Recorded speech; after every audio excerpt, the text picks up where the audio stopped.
আসসালামু আলাইকুম। ক্লাস 7 আমরা ইউরোপ মহাদেশ শুরু করেছিলাম।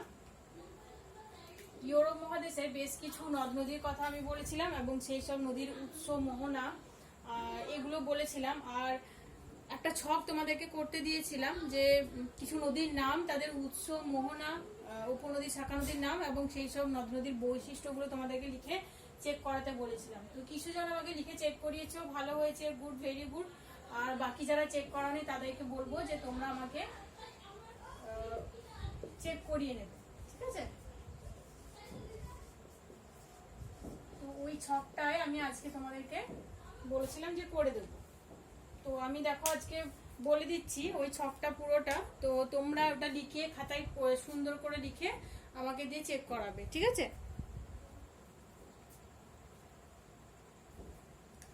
তো এখানে দেখো প্রথমেই রয়েছে নদীর নাম।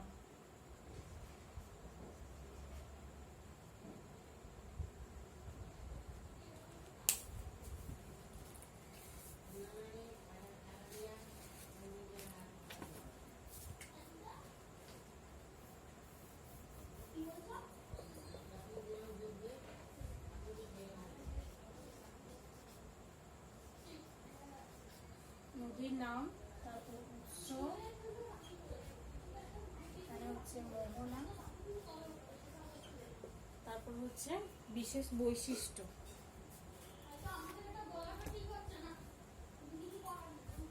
মোহনা, এখানে উপনদীর নাম আর বিশেষ বৈশিষ্ট্য।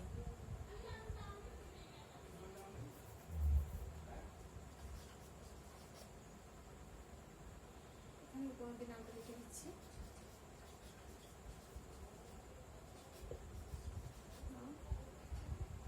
নদীর নাম, উপনদীর নাম, উৎস, মোহনা আর এটা হচ্ছে বিশেষ বৈশিষ্ট্য।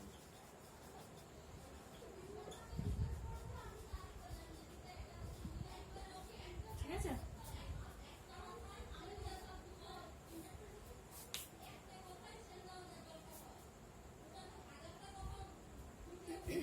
দেখো প্রথমেই রয়েছে সিন নদী। তো সিন নদীর উৎস হচ্ছে আল্পস পর্বতমালা, তাই তো?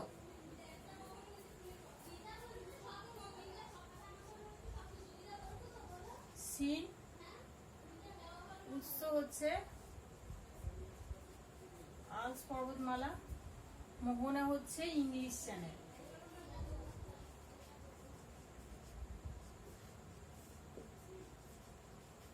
তাই তো? সিন নদী আল্পস পার্বত্য অঞ্চল থেকে উৎপন্ন হয়ে ইংলিশ চ্যানেলে গিয়ে মিশেছে। আর সিন নদীর উপনদীর নাম হচ্ছে ওইস, মার্নে, এগুলো।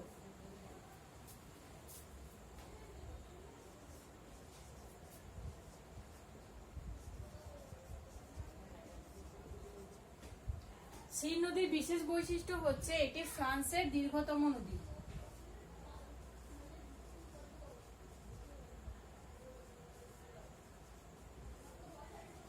ফ্রান্সের দীর্ঘতম নদী, ঠিক আছে? এক নম্বরে সিন আমরা জানলাম। তাহলে দেখো সিন নদীর উপনদীর নাম হচ্ছে ওইস, আর একটা উপনদীর নাম হচ্ছে মার্নে। এর উৎস হচ্ছে আল্পস পার্বত্য অঞ্চল, মানে আল্পস পার্বত্য অঞ্চল থেকে উৎপন্ন হয়ে ইংলিশ চ্যানেলে গিয়ে মিশেছে। আর এই নদীটা হচ্ছে উত্তর বাহিনী নদী, ঠিক আছে? আল্পস পার্বত্য অঞ্চল থেকে উৎপন্ন হয়ে উত্তর দিকে প্রবাহিত হয়েছে, দিয়ে ইংলিশ চ্যানেলে গিয়ে মিশেছে। আর এর বিশেষ বৈশিষ্ট্য হচ্ছে এটি হচ্ছে ফ্রান্সের দীর্ঘতম নদী, ঠিক আছে? এরপর হচ্ছে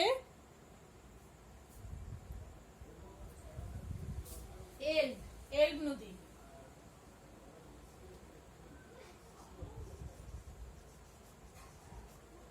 উপনদীর নাম হাভেল, অর্জু। এটিও আল্পস পার্বত্য অঞ্চল থেকে উৎপন্ন হয়েছে, ঠিক আছে? আল্পস পার্বত্য অঞ্চল থেকে সৃষ্টি হয়েছে। আমি ছোট করে আল্পস লিখে দিচ্ছি। আর এই নদীটিও, ওল্ড নদীটি, মোহনা হচ্ছে ইংলিশ চ্যানেল।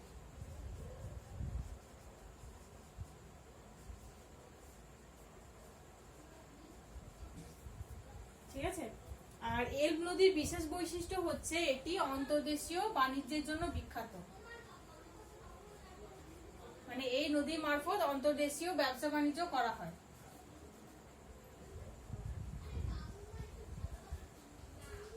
অন্তর্দেশীয় বাণিজ্যের জন্য বিখ্যাত। ঠিক আছে।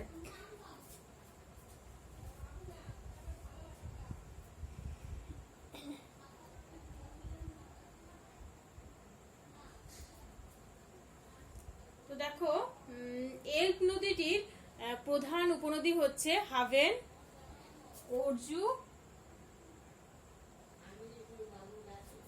এটি আল্পস পার্বত্য অঞ্চল থেকে সৃষ্টি হয়েছে আর এর মোহনা হচ্ছে ইংলিশ চ্যানেল। সরি, মোহনা ইংলিশ চ্যানেল নয়, এটা হচ্ছে উত্তর সাগর হবে। মোহনা হচ্ছে উত্তর সাগর। ঠিক আছে, এটা একটু ভুল বললাম আমি। এলব নদীটির মোহনা হচ্ছে উত্তর সাগর। আর এটি ইউরোপের অন্তর্দেশীয় বাণিজ্যের জন্য বিখ্যাত, মানে বাণিজ্যের পথ হিসাবে বিখ্যাত। বাণিজ্যের পথ, ইউরোপের অন্তর্দেশীয় বাণিজ্যের জন্য বিখ্যাত। ঠিক আছে, অন্তর্দেশীয় বাণিজ্য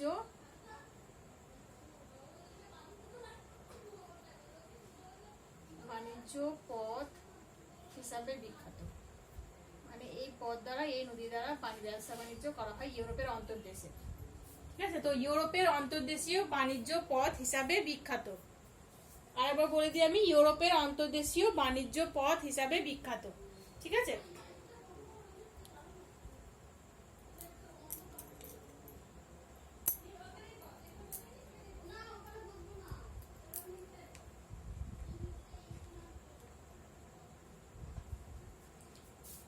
এরপর দেখো নেক্সট নদীর নাম হচ্ছে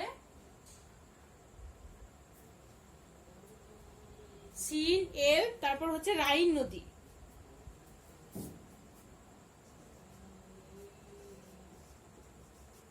রাইন নদীর প্রধান উপনদী হচ্ছে রুর, নিপে, ইগলু। এই নদীটি আল্পস পার্বত্য অঞ্চল থেকে সৃষ্টি হয়েছে আর এর মোহনা হচ্ছে উত্তর সাগর। মানে এই নদীটিও উত্তর সাগরে গিয়ে মিশেছে। ঠিক আছে, তো রাইন নদীর প্রধান উপনদী হচ্ছে রুর, নিপে। এটি আল্পস পার্বত্য অঞ্চল থেকে সৃষ্টি হয়েছে আর এর মোহনা হচ্ছে উত্তর সাগর। দেখো আমি আল্পস বলে ছোট করে লিখে দিয়েছি, তোমরা লিখবে আল্পস পার্বত্য অঞ্চল। ঠিক আছে, বা আল্পস পর্বতমালা, পার্বত্য অঞ্চল।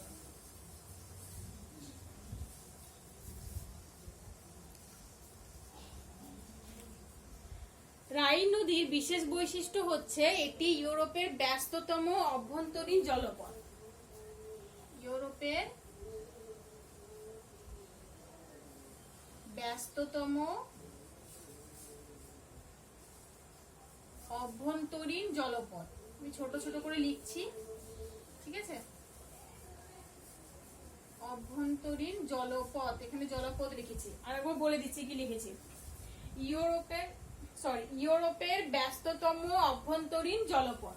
ঠিক আছে, তো 3 নম্বর নদী হচ্ছে রাইন নদী। রাইন নদীর প্রধান উপনদী হচ্ছে রুর এবং নিপে।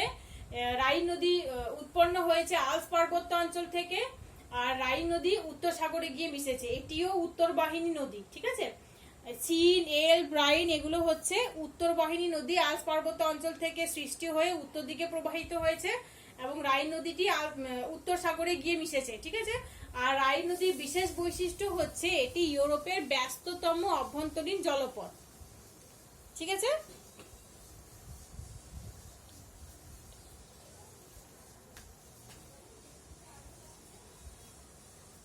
এরপর রয়েছে দেখো ভিস্টুলা। এরপর রয়েছে ভিস্টুলা।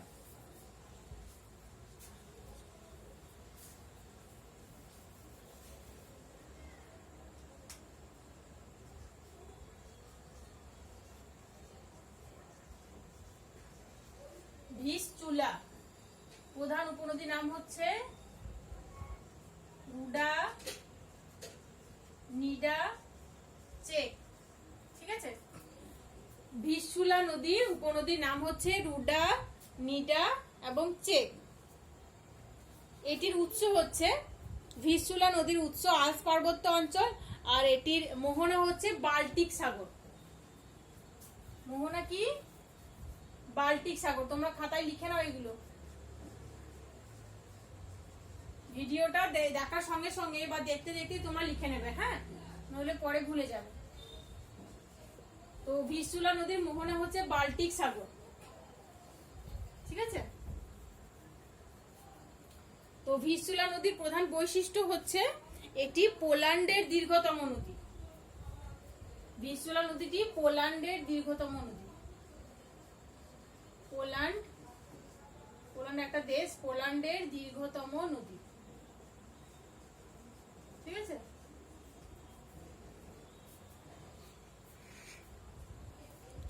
এর আগে দেখো সিন নদীটা ছিল ফ্রান্সের দীর্ঘতম নদী। তো ফ্রান্স হচ্ছে একটা দেশ, পোল্যান্ডও হচ্ছে একটা দেশ, ইউরোপ মহাদেশের মধ্যে অবস্থিত একটা দেশ। তো পোল্যান্ডের দীর্ঘতম নদী হচ্ছে ভিস্চুলা, এটা মনে রাখবে। আর একবার বলে দিই, ভিস্চুলা নদীটির উপনদীর নাম হচ্ছে রুডা, নিডা, চেক। এর উৎস হচ্ছে আল্পস পার্বত্য অঞ্চল। এটিও উত্তর বাহিনী নদী। আল্পস পার্বত্য অঞ্চল থেকে সৃষ্টি হয়ে উত্তর দিকে প্রবাহিত হয়ে বাল্টিক সাগরে গিয়ে মিশেছে। ভিস্চুলা নদীর প্রধান বৈশিষ্ট্য বা বিশেষ বৈশিষ্ট্য হচ্ছে এটি পোল্যান্ডের দীর্ঘতম নদী, ঠিক আছে। তোমাদের এরকম শর্ট কোশ্চেন আসতে পারে যে পোল্যান্ডের দীর্ঘতম নদীর নাম লেখো, বা ভিস্চুলা নদীর দুটি উপনদীর নাম লেখো, ভিস্চুলা নদীটি উৎস লেখো, ভিস্চুলা নদীটি কোথায় গিয়ে পতিত হয়েছে বা কোথায় গিয়ে মিশেছে, বা মোহনা লেখো। এভাবে ছোট ছোট কোশ্চেন হবে। তো সেই জন্যই তোমাদেরকে বলছি, রিকোয়েস্ট করছি যে পুরো ছকটা ভালো করে পড়বে। এরপর দেখো নেক্সট নদী রয়েছে রোন নদী।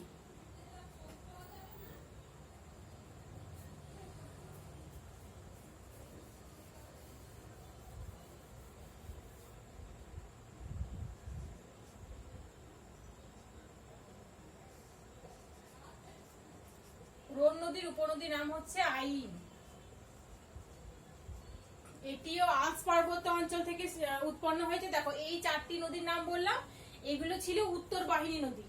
এবার এগুলো হচ্ছে এখন যে নদীর নাম বলছি রোন নদী, এটি হচ্ছে দক্ষিণ বাহিনী নদী। রোন নদীর উপনদীর নাম হচ্ছে আইন। এটি আল্পস পার্বত্য অঞ্চল থেকে সৃষ্টি হয়েছে, দিয়ে দক্ষিণ দিকে প্রবাহিত হয়েছে, ঠিক আছে। রোন নদীটি দক্ষিণ দিকে প্রবাহিত হয়েছে, দক্ষিণ দিকে প্রবাহিত হয়ে লিও উপসাগরে গিয়ে মিশেছে, ঠিক আছে।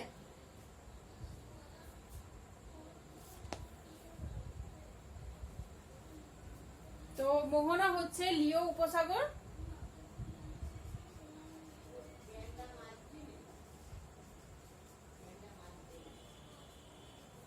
এর বিশেষ বৈশিষ্ট্য হচ্ছে এটি, বিশেষ বৈশিষ্ট্য বলবো না, এই নদীর বৈশিষ্ট্য হচ্ছে এটি ফ্রান্সের উপর দিয়ে প্রবাহিত হয়েছে। ফ্রান্স একটা দেশ, তো ফ্রান্সের উপর দিয়ে প্রবাহিত হয়েছে।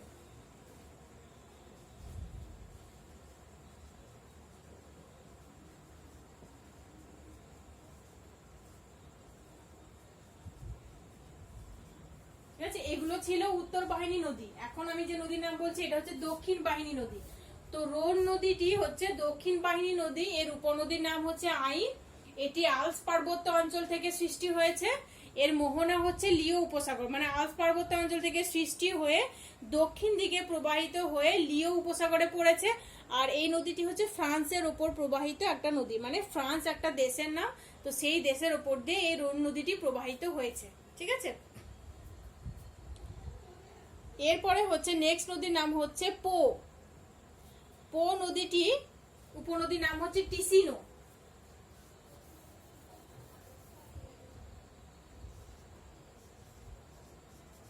পো নদী, এর উপনদীর নাম হচ্ছে টিসিনো। এটিও দক্ষিণ বাহিনী নদী, ঠিক আছে। এটিও আল্পস পার্বত্য অঞ্চল থেকে উৎপন্ন হয়েছে, মানে পো নদীর উৎস হচ্ছে আল্পস পার্বত্য অঞ্চল, ঠিক আছে। দিয়ে আল্পস পার্বত্য অঞ্চল থেকে উৎপন্ন হয়ে দক্ষিণ দিকে প্রবাহিত হয়ে এটি আড্রিয়াটিক উপসাগরে মিলিত হয়েছে। মোহনা হচ্ছে আড্রিয়াটিক সাগর।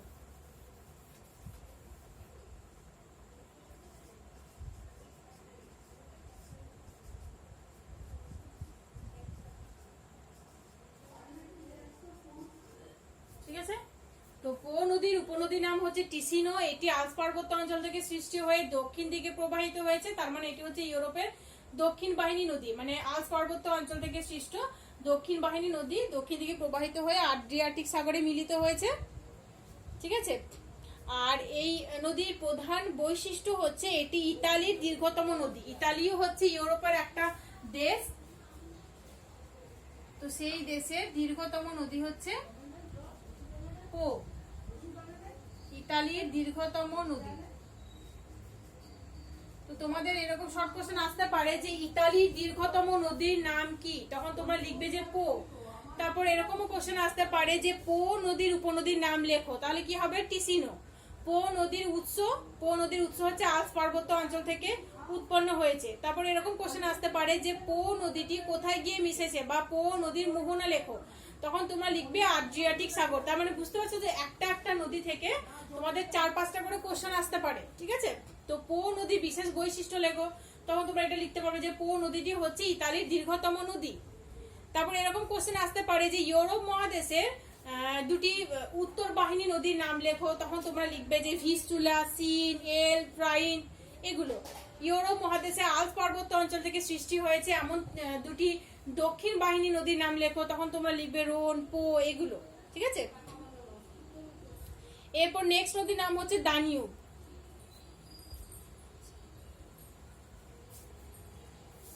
এখানে লিখছি, হ্যাঁ, এটা মুছে।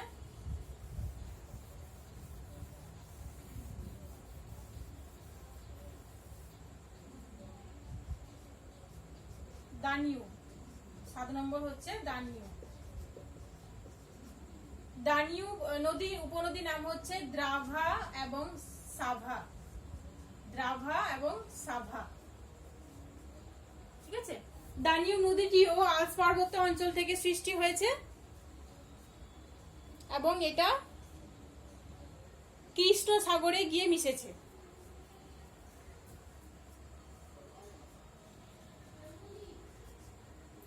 আল্পস পার্বত্য অঞ্চল,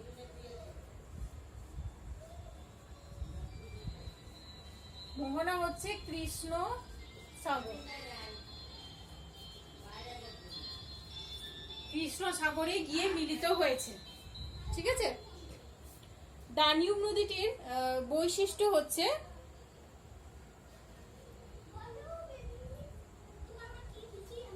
এটি হচ্ছে শ্রেষ্ঠ আন্তর্জাতিক নদী, ইউরোপের শ্রেষ্ঠ আন্তর্জাতিক নদী।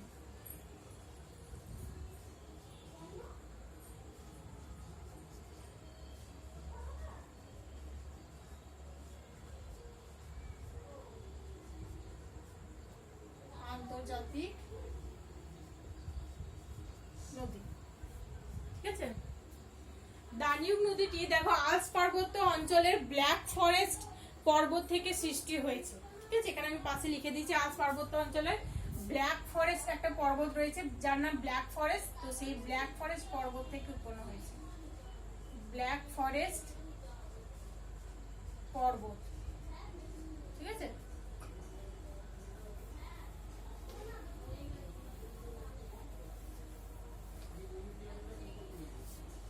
তো আর একবার বলে দিই, দেখো দানিউব নদীটির উপনদীর নাম হচ্ছে দ্রাভা এবং সাভা। এর উৎস হচ্ছে আল্পস পার্বত্য অঞ্চলের ব্ল্যাক ফরেস্ট পর্বত, দেখো আমি লিখে দিয়েছি আল্পস পার্বত্য অঞ্চলের ব্ল্যাক ফরেস্ট পর্বত। ঠিক আছে, মোহনা হচ্ছে কৃষ্ণ সাগর। কৃষ্ণ সাগর আমি মানচিত্রে তোমাদেরকে দেখিয়েছিলাম, তো সেটা হচ্ছে মোহনা। আর এর বিশেষ বৈশিষ্ট্য হচ্ছে এটি ইউরোপের শ্রেষ্ঠ আন্তর্জাতিক নদী। তোমরা এই নদীগুলো পড়তে পড়তে তোমরা মানচিত্রটাও একটু দেখবে, মানচিত্রটা দেখলে বুঝতে পারবে ভালো। ঠিক আছে, কোন নদীটা কোন দিক দিয়ে কোন দিকে গেছে। নেক্সট হচ্ছে দেখো ভলগা।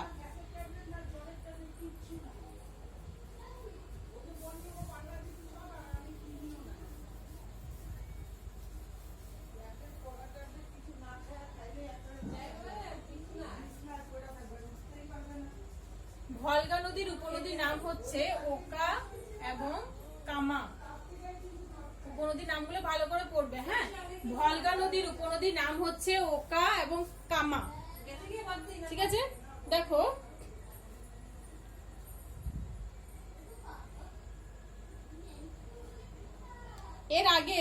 যে নদীগুলোর নাম আমরা জানলাম সেগুলো সবই মানে ম্যাক্সিমাম সবগুলোই, বলতে গেলে ম্যাক্সিমাম বলবো না, সবগুলোই, সব নদীগুলো আল্পস পার্বত্য অঞ্চল থেকে উৎপন্ন হয়েছিল।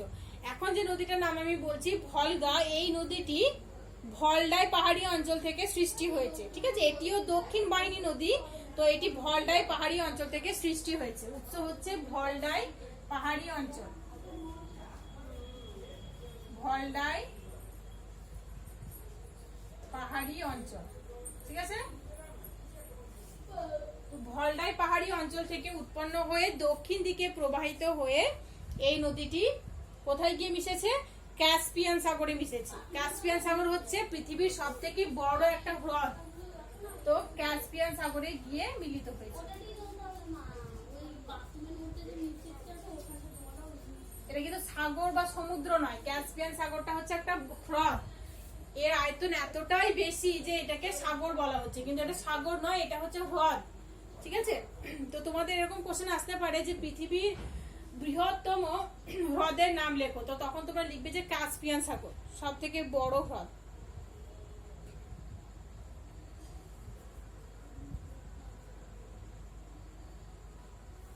তো এই নদীর বৈশিষ্ট্য হচ্ছে, ভলগা নদীর বৈশিষ্ট্য হচ্ছে এটি ইউরোপের দীর্ঘতম নদী।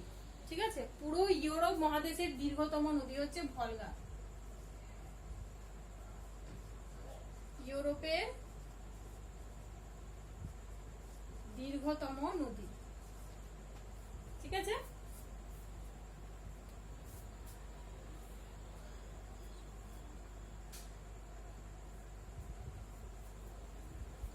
নেক্সট হচ্ছে দেখো নিপার। নিপার নদীটির উপনদীর নাম হচ্ছে বস। এটি ভলডাই পাহাড়ি অঞ্চল থেকে সৃষ্টি হয়েছে, আর এর মোহনা হচ্ছে কৃষ্ণ সাগর। তো আমি ভলডাই পাহাড়ি অঞ্চল দ্বিতীয়বার লিখলাম না, এটা তোমরা বুঝে নেবে যে ভলডাই পাহাড়ি অঞ্চল থেকে নিপার নদী সৃষ্টি হয়েছে। মোহনা হচ্ছে কৃষ্ণ সাগর, ব্ল্যাক সি। ঠিক আছে, নিপার নদীর উপনদীর নাম হচ্ছে বস। এটি ভলডাই পাহাড়ি অঞ্চল থেকে সৃষ্টি হয়েছে, উৎপন্ন হয়েছে, দক্ষিণ বাহিনী নদী দিয়ে কৃষ্ণ সাগরে গিয়ে মিশেছে। ঠিক আছে, আর এর নিপার নদীর বৈশিষ্ট্য হচ্ছে এটি ইউক্রেনের দীর্ঘতম নদী। ইউক্রেন একটা দেশ, ইউরোপ মহাদেশের একটা দেশের নাম হচ্ছে ইউক্রেন, তো ইউক্রেন দেশের দীর্ঘতম নদী হচ্ছে নিপার। ঠিক আছে, ইউক্রেনের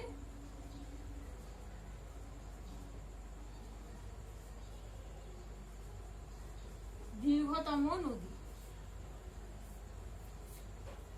ইউক্রেনের দীর্ঘতম নদী, এবং এই নদীটি, নিপার নদীটি ইউরোপ মহাদেশের চতুর্থ বৃহত্তম নদী, ইউরোপ মহাদেশের চতুর্থ দীর্ঘতম নদী আর কি।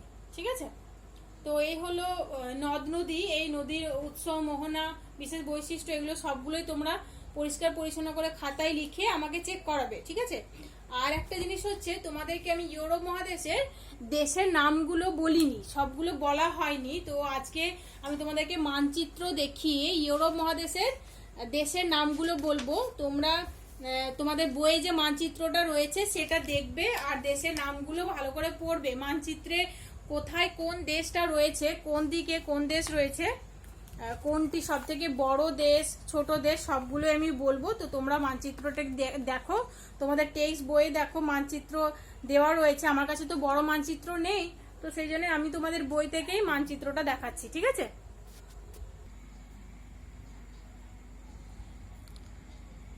দেখো এটা হচ্ছে তোমাদের ইউরোপের মানচিত্র।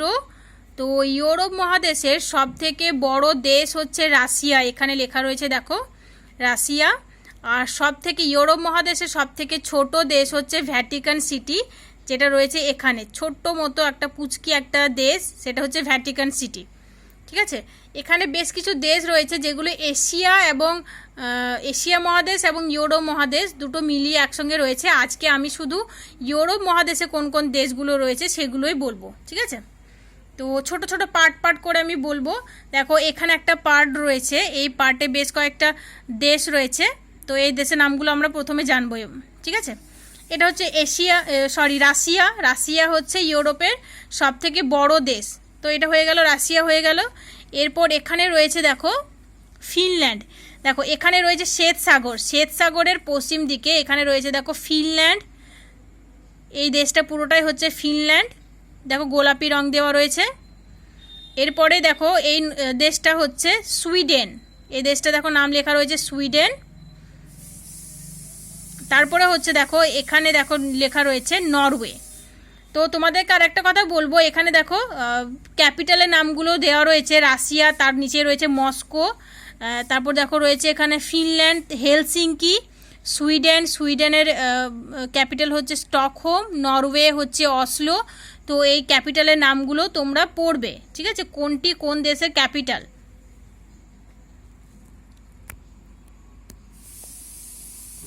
ক্যাপিটাল বলতে রাজধানীর কথা বলছি, হ্যাঁ রাজধানী। তো এখানে দেখো 1 2 3 4 এই 4টা দেশের নাম আমরা পেলাম। তারপরেই দেখো নরওয়ে, এখানে রয়েছে সুইডেন, সুইডেনের নিচে এই যে দেশটা দেখতে পাচ্ছ তোমরা এটা হচ্ছে ডেনমার্ক, এখানে দেখো লেখা রয়েছে ডেনমার্ক, ঠিক আছে। এরপর দেখো এই মানে এই দেশটাকে একটু ছেড়ে মানে ইউরোপ মহাদেশের একদম বাইরে একটু এখানে রয়েছে জলভাগ, আটলান্টিক মহাসাগর, আটলান্টিক মহাসাগর একটা দ্বীপ রয়েছে, এটা হচ্ছে আইসল্যান্ড। এই আইসল্যান্ডটা হচ্ছে ইউরোপেরই অংশ, ঠিক আছে।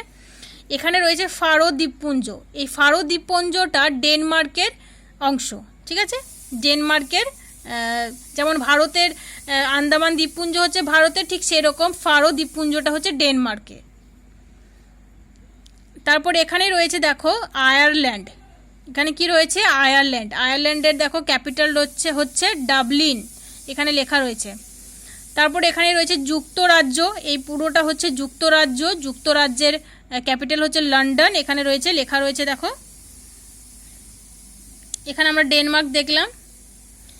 এরপরে দেখো এই দেশগুলোর নাম আমরা এবার জানবো, এই দেশগুলো, ঠিক আছে। একটু দাগটা একটু মোটা করে টানি তাহলে বুঝতে পারবে, একটু বড় দেশ। এখানে রয়েছে দেখো বেলারুশ, এটা হচ্ছে বেলারুশ। তারপর হচ্ছে পোল্যান্ড, তারপর জার্মানি, তারপর এখানে হচ্ছে ফ্রান্স, তারপর হচ্ছে স্পেন, ঠিক আছে। বেলারুশ, পোল্যান্ড, জার্মানি, এখানে হচ্ছে ফ্রান্স, এখানে হচ্ছে স্পেন, এটা হচ্ছে পর্তুগাল, এই দেশটার নাম হচ্ছে পর্তুগাল। স্পেনের বাঁ দিকে যে দেশটা রয়েছে সেটার নাম হচ্ছে পর্তুগাল, ঠিক আছে।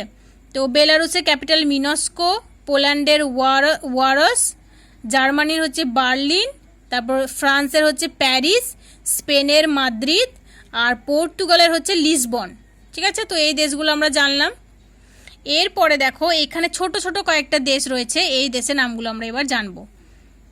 এখানে রয়েছে দেখো বাল্টিক সাগরের দক্ষিণ দিকে এখানে রয়েছে লিথুয়ানিয়া, কি রয়েছে লিথুয়ানিয়া। তারপর রয়েছে লাটভিয়া, তারপরে উত্তর দিকে রয়েছে এস্তোনিয়া। লিথুয়ানিয়া, লাটভিয়া, এস্তোনিয়া, মনে রাখবে 3টে দেশ, লিথুয়ানিয়া, লাটভিয়া, তারপর হচ্ছে এস্তোনিয়া, ঠিক আছে। এই দেশগুলো হয়ে গেল। তারপরে দেখো এখানে রয়েছে ফ্রান্স, ফ্রান্সের ওপরে রয়েছে একটা দেশ, ছোট্ট একটা দেশ এখানে রয়েছে, এটা হচ্ছে লুক্সেমবার্গ, এই দেশটার নাম হচ্ছে লুক্সেমবার্গ। তার উত্তরে রয়েছে বেলজিয়াম, তার উপরে উত্তর দিকে রয়েছে নেদারল্যান্ডস। তাহলে এখানে 3টে দেশ পেলাম, লুক্সেমবার্গ, বেলজিয়াম, তারপর হচ্ছে নেদারল্যান্ডস, ঠিক আছে।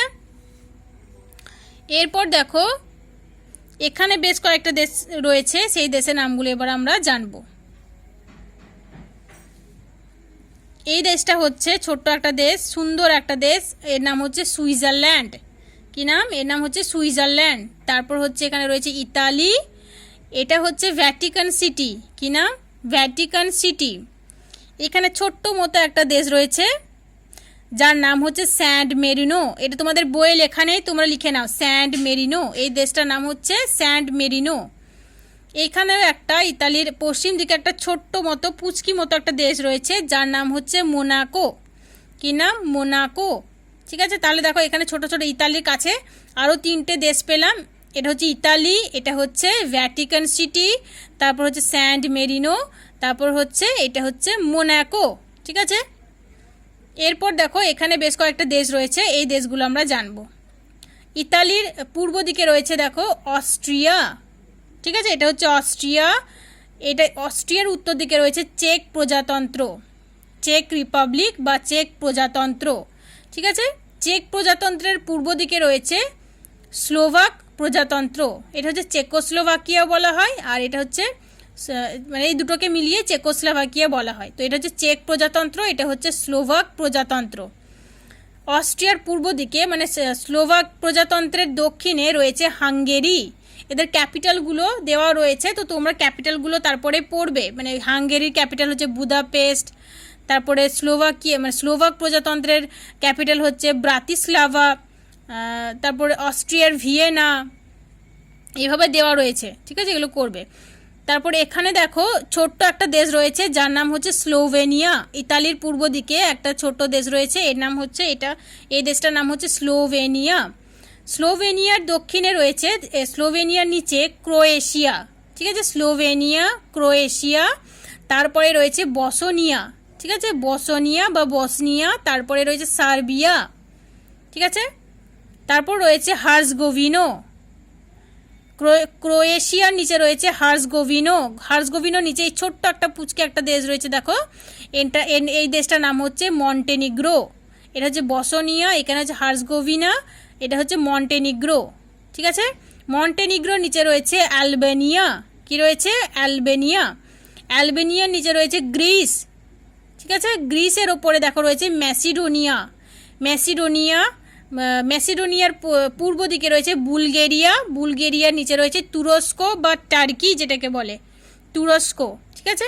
কৃষ্ণ সাগরের পূর্ব দিকে এবং নিচের দিকে তুরস্ক, বুলগেরিয়া। এরপর বুলগেরিয়ার ওপরে দেখো রয়েছে যে দেশটি, তার নাম হচ্ছে রোমানিয়া। রোমানিয়ার পূর্ব দিকে রয়েছে মলডোভা।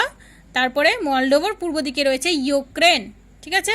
ইউক্রেনের পূর্ব দিকে একটা বড় দেশ রয়েছে যার নাম হচ্ছে রাশিয়া। এখানে রয়েছে Belarus, Latvia, Estonia, Lithuania, Poland, Germany, France, Spain, Portugal, ঠিক আছে। তো এই দেশের নামগুলো আমরা মোটামুটি সবগুলোই জেনে নিলাম। তো এই দেশের নামগুলো তাদের ক্যাপিটালের নাম মানে রাজধানী, ক্যাপিটাল মানে হচ্ছে রাজধানী, তো রাজধানীর নামগুলো করবে। আর এই মানচিত্রটা একদম পুরো মাথায় যেন নকশার মতো হয়ে যায়, ছবি আঁকার মতো করে নেবে, ঠিক আছে। দেশের নামগুলো ছোট ছোট করে করবে, একসঙ্গে পুরোটা করতে মানে করার দরকার নেই, মুখস্থ করার দরকার নেই, ছোট ছোট করে দেখবে। দেখো প্রথমে এই চার পাঁচটা দেশ দেখবে, এই চারটা দেশের নাম তোমরা দেখলে, তাদের ক্যাপিটাল। তারপরে এখানে যেগুলো রয়েছে সেগুলো দেখলে, তারপরে এই যে পুরো একটা লাইন দিয়ে আমি দাগ টেনেছি এই দেশগুলো দেখলে, তারপর ছোট ছোট যে দেশগুলো এখানে রয়েছে এটা দেখলে, তারপরে এইটা দেখলে, এইভাবে পার্ট পার্ট করে ভাগ